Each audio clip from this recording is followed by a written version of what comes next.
Assalamualaikum warahmatullahi wabarakatuh. Waalaikumsalam warahmatullahi wabarakatuh. Selamat berjumpa lagi bersama channel YouTube Majelis Didasmen Kabupaten Gresik. Dan hari ini kita berada di Studio 2 Lentera Podcast yang berlokasi di SMA Muhammadiyah 10 Gresik. Oke, bagaimana kabar sahabat Lentera yang ada di luar sana? Semoga teman-teman dan sahabat Lentera masih tetap bersemangat, masih tetap berpikiran positif agar kita tetap produktif dan berinovatif. Kalau bicara tentang inovatif, saat ini kita berada di sekolah yang luar biasa, yang penuh dengan inovasi, dan saat ini di hadapan saya telah hadir sosok yang luar biasa, Kepala SMA Muhammadiyah 10 Gresik, Bapak Hari Widianto MBD. Assalamualaikum Pak Hari. Waalaikumsalam Bu Nurul. Sehat ya Bu ya? Alhamdulillah sehat. Alhamdulillah. Berusaha selalu sehat. Karena kalau saat ini nikmat yang paling luar biasa itu adalah kesehatan. Sehat ya. Bisa terbangun dalam kondisi tidak pakai selang, bisa terbangun dalam kondisi tidak pakai oksigen, itu adalah karunia yang luar biasa. Luar biasa. Perkara tidak punya baju baru, tidak punya tas baru, tidak punya sepatu baru, itu urusan nanti. Urusan yang kesekian gitu ya. Kalau saat ini itu urusan yang kesekian. Dan hari ini kita akan ngobrol banyak tentang inovasi. Jadi apapun kondisi kita di masa pandemi ini tidak bisa menjadi alasan bagi sekolah-sekolah untuk berhenti berinovasi. Betul. Karena hak siswa harus tetap diberikan. Apakah hak siswa itu? Mendapatkan wadah, mendapatkan fasilitas untuk dapat mengeksplor kemampuannya secara seluas-luasnya, termasuk di bidang ekstrakurikuler atau pengembangan diri. Nah, kita hari ini akan berbicara tentang inovasi yang dilakukan oleh SMA Muhammadiyah 10 Gresik, atau nanti kita singkat Semamio, karena terlalu panjang. Inovasi yang dilakukan oleh Semamio di masa pandemi ini sedemikian dia masih bisa melayani siswa agar dia masih tetap bisa berkembang dan mendapatkan haknya untuk bereksplor secara maksimal. Pribun Pak Hari. Oke, Bu Nurul, terima kasih. Iya, senang sekali nih Bu ya, kita berpodcast hari ini ya.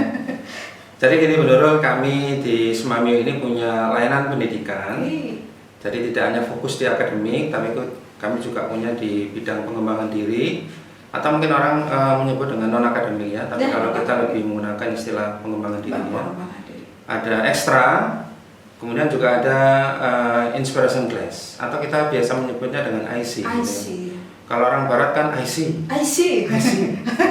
Saya tahu ya. Saya mengerti, saya tahu ya. Jadi, filosofinya dari situ, IC, saya paham. Itu terserah ya. Jadi orang itu punya asumsi ya. Tapi kalau kita itu inspiration class. Tapi kalau kita bilang IC itu kan sesuatu yang menarik untuk didengar, diamati, kemudian difahami gitu ya. Jadi inspiration class ini kita punya 15 ini Bu Nurul ya. Kita punya 15, di mana 15 ini sebetulnya adalah request dari anak-anak. Kita berhenti di sini nih. Berarti ketika kita menetapkan item-item dari IC, berarti based on dari hasil angket yang sudah disebar ke siswa. Betul. Itu pun juga dari sekian banyak permintaan itu kita punya kita punya klasifikasi ya, mana dari sekian permintaan itu yang ini loh yang memang dibutuhkan sesuai dengan kebutuhan dari kondisi yang sekarang ini. Anak-anak milenial itu anak-anak yang selalu menuntut sebuah adanya perubahan, sesuatu yang baru, sesuatu yang menarik, yang ya nggak membosankan gitu.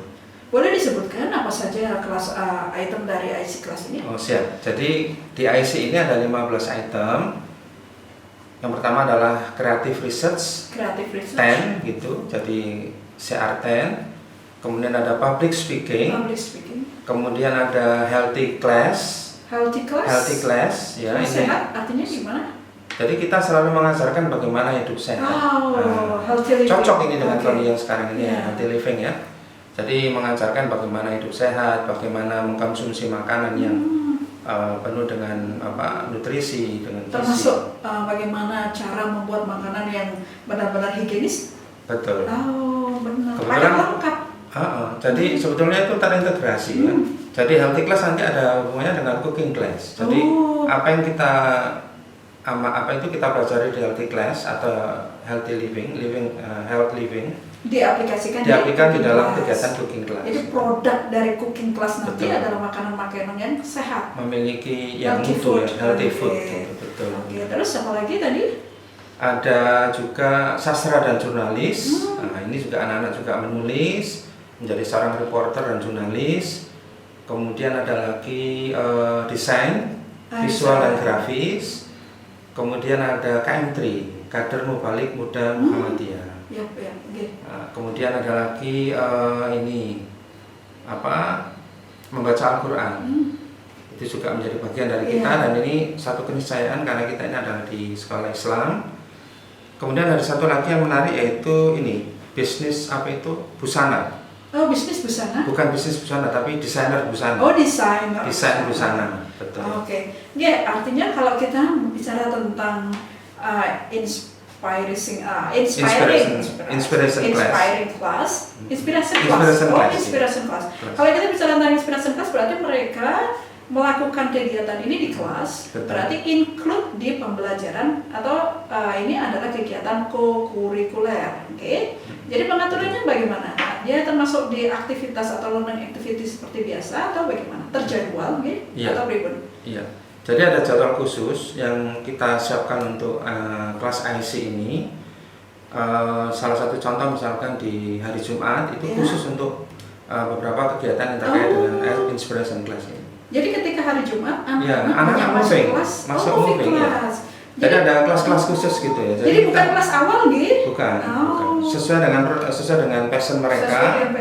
Kalau healthy class dia masuk di kelas healthy class, cooking class dia ada di cooking class. Okay. Kalau dia CR10 ya dia di CR10. Artinya mereka akan masuk di IC kelas itu. IC kelas. Berarti Sabtu Minggu sekali. Betul. Tapi karena ini jumlahnya banyak, mungkin tidak cukup untuk satu kali pertemuan ya. Bisa. Dari 15 itu mungkin ada dua hari untuk digunakan untuk IC class. Oh, begitu. Ya, karena memang jumlahnya yang ada kurang lebih 15. Gitu. Berarti anak-anak memang harus memilih salah satu di antara 15 pilihan IC yang ditawarkan. Betul. Tidak bisa memilih dua dan tidak boleh tidak memilih sekali. Tidak boleh tidak memilih sama sekali, tapi dia harus memilih satu.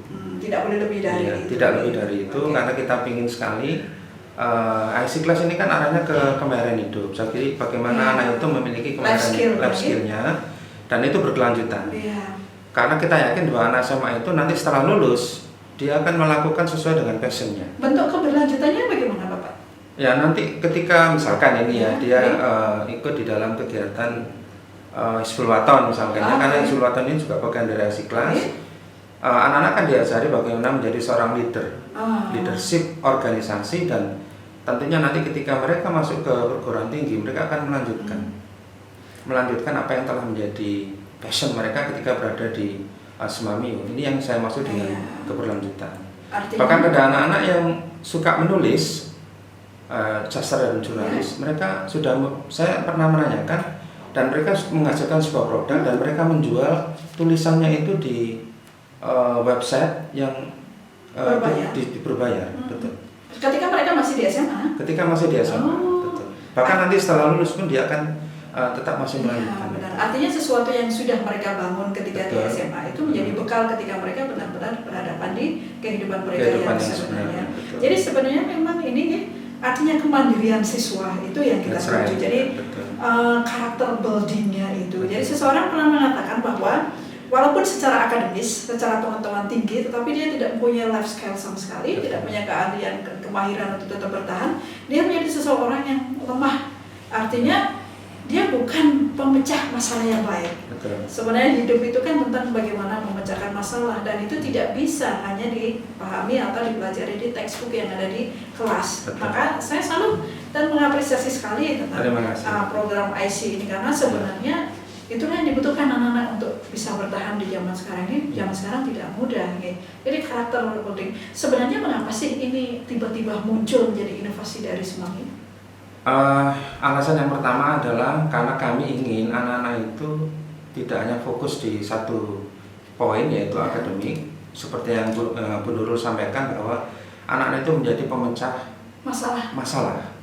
Jadi ketika mereka lulus dari Semamio, mereka tidak akan kesulitan untuk mencari tambahan penghasilan. Nah, itu saya kira orang tua akan sangat senang kalau anaknya atau putranya atau putrinya itu tidak hanya fokus di masuk di perguruan tinggi, tapi bisa mencari upaya-upaya lain yang tentunya nanti upaya itu akan memberikan sesuatu yang lebih. Karena kami yakin keterampilan itu sangat dibutuhkan di era yang katanya orang ini era yang tidak menentu ya.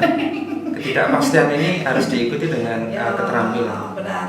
Jadi ada alternatif yang dimiliki. Jadi kalau mereka tidak bisa masuk di bidang A, maka masih ada pilihan di bidang yang lain sehingga mereka eksis di dunia. Artinya daya antisipasi mereka terhadap permasalahan-permasalahan yang terjadi dalam kehidupan mereka menjadi tumbuh dengan baik. Betul. Jadi ketika plan A tidak berjalan, kemudian muncul, saya harus ke plan B. Nah, itu tidak akan dengan mudah didapat di kelas. Betul. Karena itu dia butuh pengalaman dan itu biasanya muncul di kegiatan-kegiatan pengembangan diri. Benar seperti sekali. tadi.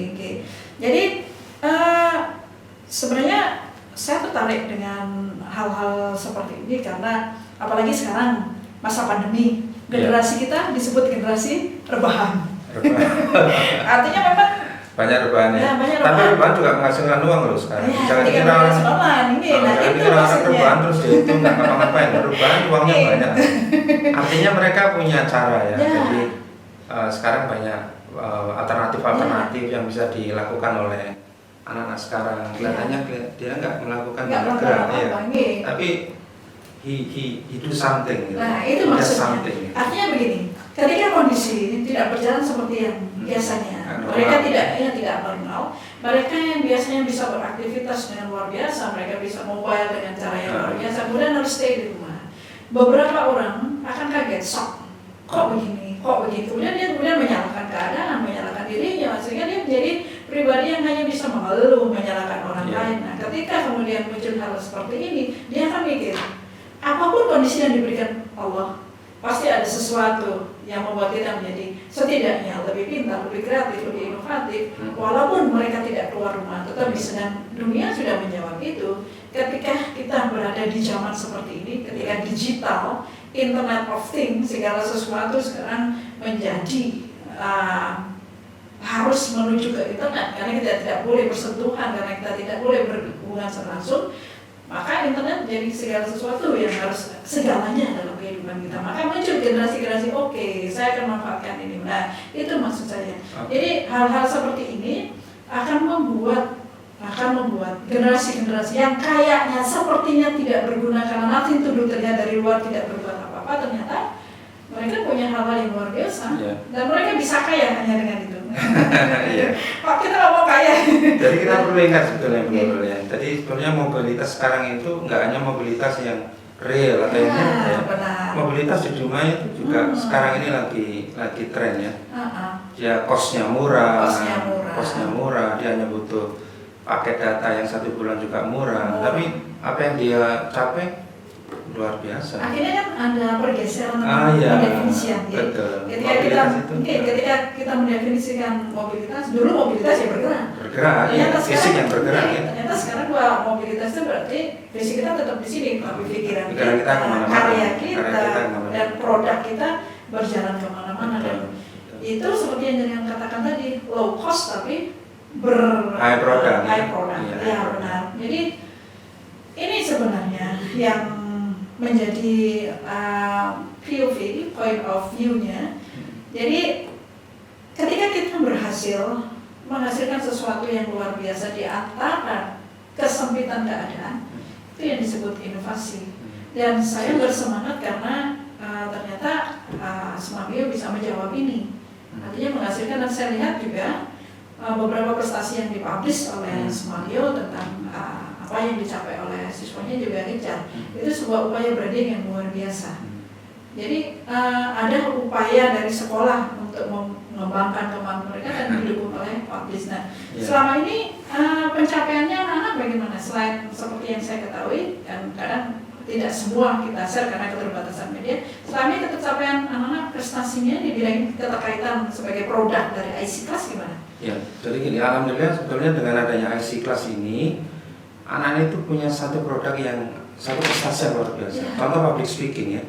Ya Raisa, dia bisa menjadi salah satu pemenang di dalam lomba Yuk Gresik itu. juga sebetulnya adalah salah satu upaya Smamio untuk meningkatkan kemampuan komunikasi dari Ananda Yoraisa, sehingga mereka ketika saya nonton videonya ini kayaknya ada beberapa peserta yang disetting gitu ya, tapi Yoraisa mampu untuk lugas luas itu yang menyampaikan ide-ide gagasan. Kayaknya Yoraisa itu yang kemarin menang di bukan yang di kita yang di KIR research dia juga dia kemampuan komunikasinya luar biasa, artinya pola pikirnya sangat sistematis, cara menyampaikannya runtut, tegas, dan bisa itu mahal untuk sekarang. Jadi karena keterbatasan interaksi sekarang tidak artinya membuat banyak usia-usia seperti Yoraisa begitu jadi tidak berkomunikasi karena dia cenderung memainkan gadgetnya. Oke, menulis sebenarnya bagus, tapi tidak mesti orang yang pandai menulis itu pandai berkomunikasi atau menyampaikan idenya dengan lugas. Dan saya sangat tertarik ketika Yoraisa kemarin memaparkan presentasi di FFU ya, kelima kemarin, dan dia juga menang di KIR IPA untuk tingkat SMA. Jadi produk-produk seperti ini yang kita harapkan dari mereka benar-benar terbentuk dari kegiatan-kegiatan pengembangan diri. Yeah. Nah, terus kemarin ada sempat membaca bahwa Smamio adalah sekolah yang berbasis pada science research. Nah, artinya mengapa dipilih science atau research sebagai landasan dari seluruh aktivitas yang ada di ini? Kan kelihatan kalau anak ya ngomong riset berat amat, science kok berat amat gitu ya. Pikiran anak-anak sekarang kan kalau riset itu ribet lah gitu. Sebenarnya gimana? Ya, jadi sebetulnya kita mencari pembeda ya. Kita ini beda ya. Sudah banyak branding-branding yang dikembangkan oleh sekolah. Kemudian kita kenapa nggak ambil research? Karena riset itu implementasinya kan tadi disebutkan oleh Bu Nurul, sebetulnya nggak terlalu sulit karena dia implemented dengan pembelajaran di kelas ya. Cuma nanti kita kemasannya adalah riset, dalam arti setelah mereka mendapatkan teori di pembelajaran yang ada di kelas, mereka akan menuangkannya dalam bentuk karya tulis, dalam bentuk praktikum di lab, dan dia bisa tunjukkan ini loh produk saya, dan dia bisa mempresentasikan hasilnya itu kepada publik, sehingga publik tahu, oh ya, dan itu akan nanti efeknya itu ke dunia perguruan tinggi. Oh ternyata anak ini memiliki kemampuan tidak hanya teoritis, tapi dia bisa melakukan praktikum, bisa menulis, sehingga harapan kita adalah dengan munculnya kemampuan siswa yang seperti itu, eksistensi Smamio akan diakui oleh dunia perguruan tinggi, apalagi perguruan tinggi itu juga berbasis research. Jadi kita mematchkan itu sebenarnya. Artinya ujung-ujungnya akhirnya apa yang kita hasilkan tentu saja akan menaikkan branding sekolah. Nah sebenarnya karakter apa yang mau dibangun dari research ini sebenarnya? Iya. Jadi kami selalu sampaikan kepada anak-anak, kepada bapak ibu guru satu-satu bahwa satu kemandirian. Karena riset itu butuh kemandirian, tidak hanya tergantung oleh pembina, tapi kreativitas ide dasar itu harus dibangun. Setelah ide dasar dibangun, kreativitas dia sudah dapatkan, baru dia akan melakukan konsultasi. Jadi tidak hanya guru pembimbingnya ini loh temanya, kamu cari ini, tapi kemandirian inilah yang kita pupuk oleh Smamio kepada mereka dengan harapan muncullah kemandirian, kemudian kejujuran. Jadi riset itu harus jujur. Kalau dia plagiat dari miliknya orang itu kan bukan riset, dia hanya mencomot atau itu kejujuran bahwa ini pure hasil dari ide dasar saya, kreativitas saya untuk mengembangkan sebuah karya risetnya. Kemudian tanggung jawab, jadi mempertanggungjawabkan apa yang telah dibuat dengan cara apa? Mempublikasikan, mempresentasikan, bisa menjawab, bisa menjelaskan apa sih karya saya itu ini loh, dasarnya ini, hasilnya seperti ini, dan insya Allah nanti akan bisa dikembangkan seperti ini. Benar. Jadi sebenarnya ketika kita berbicara tentang penelitian itu kan berasal dari kepekaan siswa. Jadi sebenarnya ada karakteran yang akhirnya muncul dari. Jadi anak yang biasanya tidak peduli dengan lingkungannya, kemudian dia menjadi peka. Kayaknya di sini ada masalah deh. Masalahnya apa? Oh kualitas air di sini tidak bagus. Kemudian dia akhirnya mikir, oh ternyata berarti saya mencari solusi daripada yang muncul berarti muncul critical thinking, berpikir bla bla itu akhirnya membuat anak pikirannya tidak lagi diam. Yang biasanya dia hanya bodo amat itu bukan urusan saya. Menjadi seseorang yang benar-benar menjadi seperti balik ke pemecah masalah. Jadi dia akhirnya terbiasa menjadi orang-orang yang selalu peka terhadap permasalahan-permasalahan yang ada di sekitarnya dan akhirnya muncul, oke, saya harus menyelesaikan masalah ini dengan cara pikir dia. Tentu saja kalau riset bicara tentang sistematis cara, jadi dia ngomongnya tidak akan ngawur. Basis data. Basis on data. Jadi kalau begitu berarti aktivitas-aktivitas pembelajaran pun banyak menggunakan metode-metode pembelajaran yang benar-benar mengamati dan lain-lain, begitu ya Pak? Terutama yang MIPA nih. Jadi tidak hanya sekitar sama. Tidak. Jadi sementara ini memang yang paling banyak dikembangkan adalah di sosial dan humaniora. Karena itu murah sebetulnya. Jadi riset bidang sosial itu murah. Sementara kalau di MIPA itu memang butuh bahan. Apalagi yang teknologi terapan. Betul.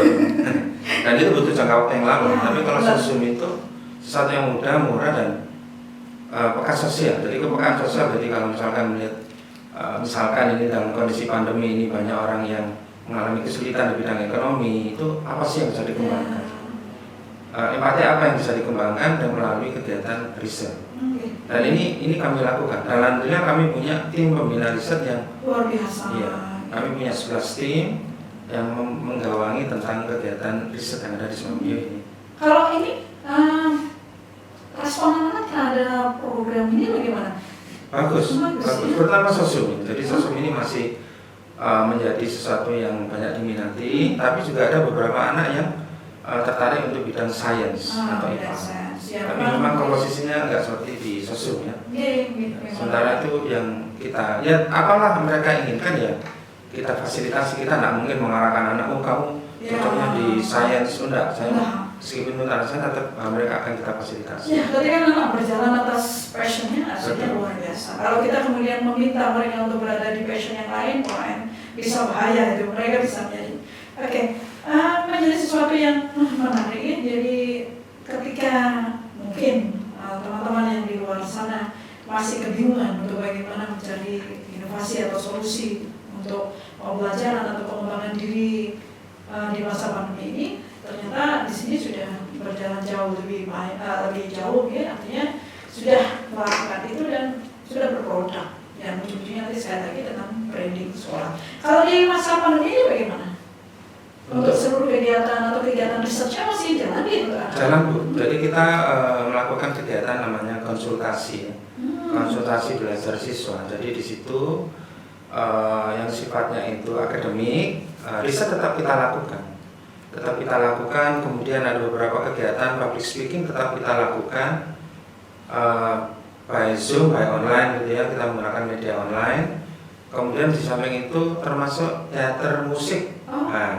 Contoh misalkan kemarin memperingati Hari HUT Kemerdekaan RI ke-76, kita mengundang anak-anak untuk hadir sebagai menyanyikan lagu Indonesia Raya dengan instrumen yang itu salah satu siaran sendiri. Bahkan kita juga menghasilkan satu produk yaitu jinglenya untuk Mugab School. Dari Mas Sekolah ada jingle. Anak-anak sendiri yang menghasilkan? Anak-anak ya. Luar biasa. Kalau tidak salah pembina untuk public speaking Mas Afif ya? Betul. Coach Afif ya? Coach Afif. Ya, dia sudah melalang buana, dia pakar dari public speaking. Untuk jingle itu digawangi oleh bidang kesiswaan dulu. Tapi ini kalau IC kelas ini di kurikulum ya? Di bidang IC kelas ada di bawahnya kesiswaan. Oh, IC kelas kesiswaan? Ya, karena dia dalam rangka untuk pengembangan diri ya. Walaupun dia co-kurikuler ya? Betul. Tapi di bawah naungan untuk di kesiswaan. Tapi kalau untuk risetnya, khusus untuk risetnya itu ada di pengembangan pendidikan atau kurikulum. Oh, di kurikulumnya, oke. Kalau biasanya kita kenal kan kalau kesiswaan itu khusus yang ekstra, bukan kegiatan co-kurikuler. Cuman memang ujung-ujungnya tadi kan ke pengembangan diri. Pengembangan diri, betul. Nah, artinya bahwa setiap anak ini masuk di salah satu kelas. Kalau misalnya ada anak yang dari 15 itu kayaknya enggak gue banget deh. Saya punya passion tapi tidak di 15 itu. Kemudian dia menolak untuk tidak berada di salah satu dari ke-15 itu, bagaimana? Ada nggak yang seperti itu? Oh iya, ada sih. Cuman kita punya ini bimbingan karir ya. Oh, ada Dan lagi. kita punya IC ini tentang young trainer dan young counselor. Oh. Jadi di dalam IC ini ada young trainer, young counselor. Kami yakin dengan 15 itu insya Allah semua anak terwadai. Okay. Jadi tidak ada anak yang tidak terwadai karena semuanya itu atas dari request mereka.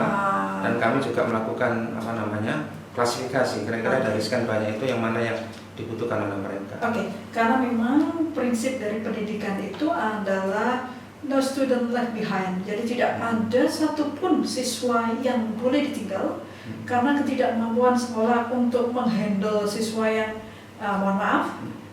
mempunyai kebutuhan yang khusus. Artinya kebutuhan khusus itu tidak harus tentang itu saja. Artinya keterlambatan belajar, keterlambatan atau kecepatan dia menangkap materi yang dia berikan, kelambatan dia bersosialisasi dan macam-macam. Jadi apapun kondisi siswa itu ketika dia datang di sekolah ini dan kemudian kita siap menerima mereka, maka ada konsekuensinya.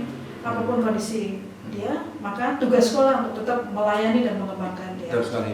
Oke, jadi artinya bahwa ada beberapa pendapat yang masyarakat mengatakan kalau di sekolah itu hanya siswa-siswa yang pintar saja yang akan diopeni karena ujung-ujungnya dia akan menaikkan nama baik sekolah. Tapi untuk siswa-siswa yang kurang gak bakal dan dia bakal ditinggalkan gitu. Kalau di sini penanganan siswa-siswa yang terlambat begitu ada? Ada. Jadi kita punya bimbingan karir ya, bimbingan konseling dan karir karena kebetulan Semami ini punya PLPK, Pusat Layanan Psikologi dan Konseling. Maka anak-anak yang punya kendala terkait dengan motivasi belajar, punya kendala terkait dengan keikutsertaan mereka di IC, maka mereka akan dilakukan konseling oleh pihak PK. Dan kita punya GPS, guru pembimbing siswa. Jadi kita ini kita punya step-step gitu ya. Jadi kita punya wali kelas, kita punya guru pembimbing siswa, kita punya PLPK. Itu jatuhnya gimana? Yang pertama kali menangani wali kelas, kemudian? Ya, wali kelas ini lebih banyak pada asesmen, pembelajaran. Tapi kalau guru pembimbing siswa itu kita satu GPS atau suruh satu guru pembimbing siswa itu 8-9 anak. Dan dia akan ngikut mulai kelas 10, 11, 12. Dia akan ngikut. Jadi anak guru GPS atau guru pembimbing siswa ini akan mengenal persis ya. Jadi tahapan sampai dia kelas 12. Jadi kalau ada kesulitan maka GPS ini yang harus menangani. Kalau memang perlu konsultasi dengan pihak PK maka akan dilakukan secara khusus. Sehingga benar-benar tidak ada siswa yang terabaikan. Gitu? Harapannya begitu. Jadi harapannya tidak ada siswa yang mengalami kendala dalam hal belajar ya. Oke. Ya. Artinya ketika tentunya saja sebagai sekolah Muhammadiyah ya, dan sebagai sekolah Muhammadiyah ada karakter-karakter Muhammadiyah yang harus dimiliki anak, sehingga ketika kita kemudian ketemu dengan anak itu kita langsung dia ngomong, oh dia adalah kader Muhammadiyah. Yang selanjutnya kita ngomong, oh dia adalah siswa Semamio. Tadi saya mendengar tentang salah satu item dari IC kelas itu ada kader Muhammadiyah, Mubalik Muda Muhammadiyah. Oke, itu bagaimana itu? Keren sekali itu. Artinya di usia-usia mereka bisa menjadi seseorang yang paham benar tentang Muhammadiyah. Kemudian dia masih muda, dia bisa menjadi contoh bagi teman-teman di sekitarnya bahwa pemuda itu adalah pemuda Muhammadiyah. Gitu. Gimana itu ininya? Tapi tetap berada di bawah kesiswaan ya. Jadi gini, kalau KM3 memang kolaborasi antara pihak kesiswaan dengan pihak PPK, Al-Islam kan gitu, Bu Nurul. Jadi KM3 ini memang dibangun karena kita ini sekolah Muhammadiyah. Kita ingin sekali bagi mereka yang sudah berada di Muhammadiyah maka kembalilah ke Muhammadiyah. Ada beberapa program yang dikembangkan di dalam KM3, salah satunya adalah khutbah. Kemampuan mereka untuk berkhutbah, khususnya khutbah Jumat. Dan apa yang disampaikan itu sesuai dengan akidah yang ada di Muhammadiyah. Pada prinsipnya sebetulnya itu sederhananya seperti itu. Perkara nanti mereka akan kembali ke Muhammadiyah atau seperti apa itu memang hak dari anak. Tapi paling tidak kita sudah memberikan pembekalan bahwa anak akan diberikan pengalaman hidup untuk ke masjid untuk memberikan khutbah atau pembelajaran. yang terkait dengan pembelajaran yang diberikan di Muhammadiyah. Ini jadi larinya nanti kalau sudah khutbah, kemudian dia sudah menggunakan apapun yang dia sampaikan berdasarkan dalil yang bisa dipertanggungjawabkan, larinya jadi gabungan antara public speaking dan scientific. Jadi ada irisan-irisan. Irisan benar. Jadi itu menjadi irisan dari public speaking dan riset tadi. Betul. Karena yang dia sampaikan adalah sesuatu yang memang berdasarkan pada dalil-dalil yang bisa dipertanggungjawabkan. Kan banyak ya, jadi di antara kita yang ketika menyampaikan kebenaran tetapi tidak berdasarkan pada dalil, sehingga dia mudah dipatahkan, sehingga membuat orang menjadi tidak ingin melakukan hal baik. Padahal niatannya adalah untuk melakukan hal baik, itu menyampaikan hal baik, tapi karena dia menyampaikan dengan tidak berdasarkan pada sesuatu yang harusnya bisa diyakini, akhirnya orang jadi masa sih akhirnya dilaksanakan. Oke. Nah kalau ini tadi IC class ya. Sebenarnya bukan IC kelas karena C sendiri sudah kelas. Iya, IC itu inspiration IC. Gitu ya. Kalau kita ngomong IC kelas berarti inspiration kelas. Oke. Nah, kita geser sedikit ke ini ke ekstrakurikuler. Jadi nanti mungkin di luar sana banyak yang nanya, oke lah tahu kalau IC itu berada di co-kurikuler, tapi ada kegiatan-kegiatan yang ekstrakurikuler. Nah, itu ekstrakurikuler berarti kalau ditambahkan bisa banyak ini. Iya. Bisa banyak banget. Ya. Sudah banyak banget. Banyak banget ya. Jadi kita punya tambahan baru ini. Yang pertama adalah anggar. Karena ada permintaan sih, beberapa anak ada olahraga anggar, kemudian panahan. Tapi yang paling dominan memang masih basket dan futsal. Masih basket ya. Jadi ada juga untuk paskibra itu ya.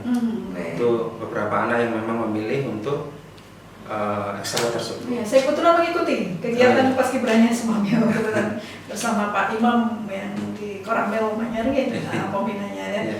Saya melihat memang walaupun mereka termasuk angkatan baru ya dibanding sekolah-sekolah yang lama, tapi mereka sudah mempunyai karakter dan sudah terbentuk menjadi seseorang yang dengan sikap cinta tanah air yang luar biasa. Sebenarnya ujung-ujungnya kan ke sana. Jadi ada banyak hal yang harus dikembangkan, mulai dengan sikap bagaimana dia mencintai agamanya, dia peduli terhadap lingkungannya, dan kemudian dia mencintai negaranya. Betul. Tapi kalau Islam tentu saja bukan pilihan wajib ya, tidak ada kewajiban bagi mereka untuk memilih atau tetap ada kewajiban? Tidak. Jadi kalau ekstra itu kita kan ekstra prestasi.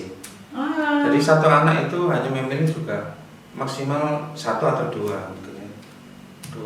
Dua ekstra ya. Tetapi ada satu yang difokusi, maka ekstra prestasi ini tentunya nanti akan membawa anak ke jenjang selanjutnya. Apakah nanti bisa dilanjutkan atau bagaimana memang tergantung pada mereka harus mengikuti ekstra prestasi. Bentuk pembinaannya seperti pembinaan Olimpiade Sains. Kita ngeplotnya ekstra prestasi. Jadi apapun ekstra yang dia ikuti itu harus punya prestasi. Goalnya nanti adalah prestasi. Ekstra prestasi. Oke, jadi apapun bentuk ekstranya, goalnya adalah ekstra prestasi dari apapun. Jadi tidak hanya sekedar melakukan, tetapi punya target sebuah prestasi. Jadi kalau begitu masing-masing ekstra tentunya harus punya silabus, punya silabinya, punya silabusnya. Selama ini untuk ini pembina ekstranya dari Bapak Ibu guru atau dari praktisi yang ada di luar? Kita selalu dari praktisi luar. Jadi kita tidak melibatkan Bapak Ibu guru karena anak-anak itu sendiri menuntut adanya suatu refresh lah. Satu refresh, kedua dia punya skill khusus gitu ya. Jadi kayak pembina ekstra itu kita undang dari pembina contoh misalkan basket ya, kita lakukan orang-orang yang punya prestasi di bidang basket. Jadi pembina itu adalah pembina yang berprestasi. Futsal juga gitu, pembinanya juga harus punya prestasi. Levelnya harus level nasional. Berarti mereka harus punya syarat-syarat sebelum dia menjadi pembina anak-anak di sini. Karena yang dibina adalah anak yang luar biasa. Karena prestasi maka pembinanya juga harus prestasi. Kuncinya di situ. Oke, berharap sih memang ini, karena memang ini adalah masalah pandemi ya, artinya kita tidak bisa melakukan banyak hal termasuk kegiatan prestasinya anak-anak kalau tidak seperti biasa. Tapi tentu saja sekali lagi kita berharap kondisi tetap membaik. Kondisi segera membaik sehingga anak-anak bisa mendapatkan haknya secara utuh. Anak-anak bisa bereksplor kemampuannya secara maksimal. Dia tahu apa yang diinginkan, dia tahu, dan sekolah kemudian memfasilitasi. Tugas sekolah itu sebenarnya hanya mengantarkan anak-anak ini. Artinya kita tidak bisa seperti dulu. Kalau dulu sekolah itu menjadi sesuatu yang anak takut pada guru dan lain-lain. Kalau sekarang anak begitu nyaman, tapi tentu saja tetap membuat anak tetap tawadhu pada guru. Nah, penanaman sikap tawadhu. Sekarang kan kalau siswa ketemu gurunya mah lewat saja, apalagi sekarang bahasa WhatsApp-nya ketemu guru aja, hai bu gitu ya. Itu dalam bentuk apa? Mungkin tetap dia berpikiran internasional, tetap mempunyai kemampuan berpikir yang luar biasa, tetapi masih tetap down to earth. Ke guru juga masih tawadhu, ke orang tua apalagi. Penanaman sikap-sikap seperti itu di sekolah ini kan orang mikir Semamio itu sekolah kaya, Semamio sekolah orang-orang yang berpunya. Jangan-jangan nanti di karakter kesananya tidak dibentuk. Gimana? Itu benar nggak kalimat saya? Jangan-jangan nanti karakter ketawaduan dan lain-lain tidak terbentuk gitu. Ya. Salah kita ini kan ini Bu Nurul, jadi kita ini bukan best input ya, tapi best proses. Jadi best proses ini perlu upaya yang lebih yang dilakukan oleh Semamio, terutama di bidang pembinaan karakter dan pembiasaan. Jadi kita punya PPK. PPK itu pembinaan karakter dan pembiasaan. Jadi kita upayakan dalam hal karakter, disiplin, tanggung jawab, kemudian santun, itu menjadi harapan yang paling penting. Itu sebenarnya. Apapun yang kamu lakukan, seberapapun kamu pandai, santun itu harus dijaga. Benar. Jadi ada pembiasaan yang kami lakukan yang ada di Semamio. Contoh misalkan sholat berjamaah, kemudian anak sebagai pengkhotbah Jumat, kemudian ada kewajiban untuk sholat puasa sunnah, betul. Melakukan sholat sunnah sebelum sholat. Ya, semua perbincangan yang luar biasa, yang menarik, sehingga berharap. Kita juga punya asrama kan, betul. Oh ya? Iya. Di lingkungan sini? Betul. Anak yang tinggal di sana? Di asrama. Syaratnya bagaimana? Tidak ada syarat. Jadi memang anak-anak yang membutuhkan dan kondisi jarak rumahnya jauh, kita siapkan asrama dan di situ ada program-program asramanya. Anak-anak berbayar ke asramanya atau itu masuk fasilitas? Ya, itu bagian dari kontribusi ya. Jadi sesuai dengan kemampuan anaknya. Jadi kalau anak itu mampu ya, maka dia memberikan kontribusi. Tapi kalau memang dia tidak mampu, bisa mengajukan permohonan untuk diberikan.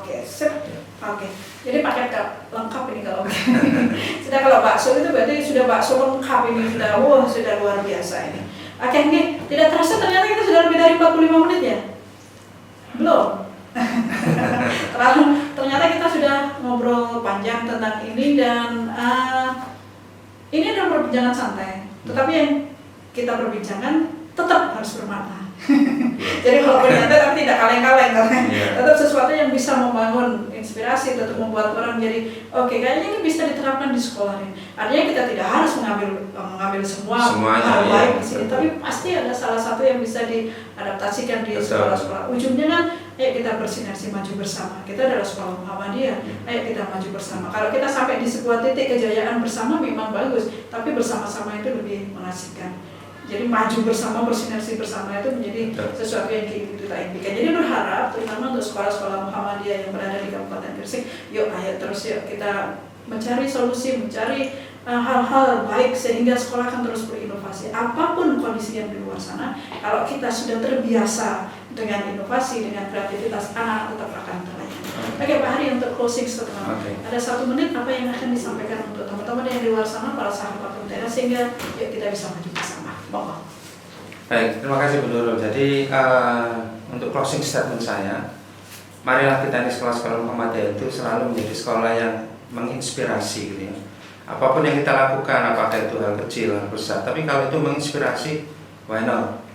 Karena tidak semuanya itu harus dimulai dari yang besar. Sesuatu yang kecil, tapi kalau punya manfaat yang besar, memiliki manfaat bagi orang lain, maka orang lain akan menganggap itu bagi saya adalah sesuatu yang besar.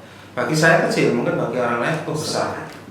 Jadi tolak ukur inspirasi itu kecil atau besar itu sangat relatif. Tergantung bagaimana kita menyikapi. Yang penting adalah tetap semangat untuk menghasilkan produk layanan yang terbaik, yang inovasi, yang inovatif, dan kreativitas harus tetap dijaga. Tadi disampaikan bahwa kita tidak harus menciptakan yang betul-betul baru. Jadi kita bisa mengamati, tiru, lakukan modifikasi. Saya kira itu banyak dilakukan oleh sekolah-sekolah besar dan mereka bisa eksis sampai dengan hari ini. Benar. Jadi untuk sahabat lentera yang di luar sana, jangan malas untuk memulai. Kalau kita ingin memulai sesuatu langsung besar, itu membuat kita menjadi kayaknya susah.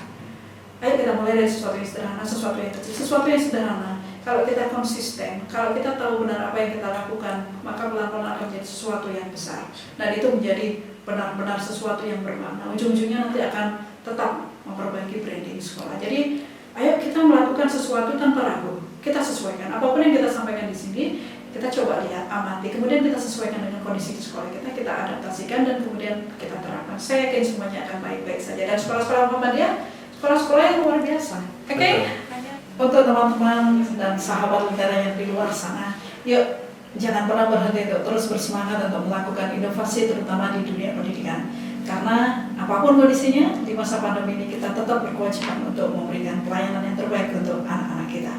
Jangan pernah bermimpi untuk langsung mendapatkan sesuatu yang besar tanpa kita mau memulai dari sesuatu yang kecil dan sederhana. Karena itu, kita mulai dari sesuatu yang sederhana dan kecil, tapi kita harus tetap konsisten dan tahu benar apa yang kita tuju.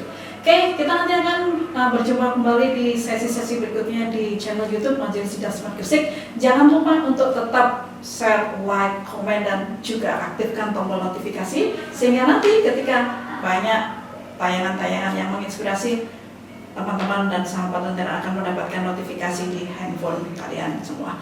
Oke, dari Studio 2 SMA Muhammadiyah 10 GKB, kita akan terus berharap dan mengajak teman-teman untuk terus melakukan hal-hal baik. Jangan pernah lelah untuk melakukan hal baik. Terima kasih atas kebersamaannya selama hampir 1 jam bersama Pak Hari, dan terima kasih juga untuk sahabat lentera yang ada di luar sana.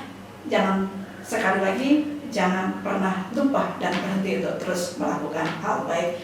Terima kasih. Wabillahi taufiq wal hidayah. Wassalamualaikum warahmatullahi wabarakatuh. Waalaikumsalam warahmatullahi wabarakatuh. Taeng.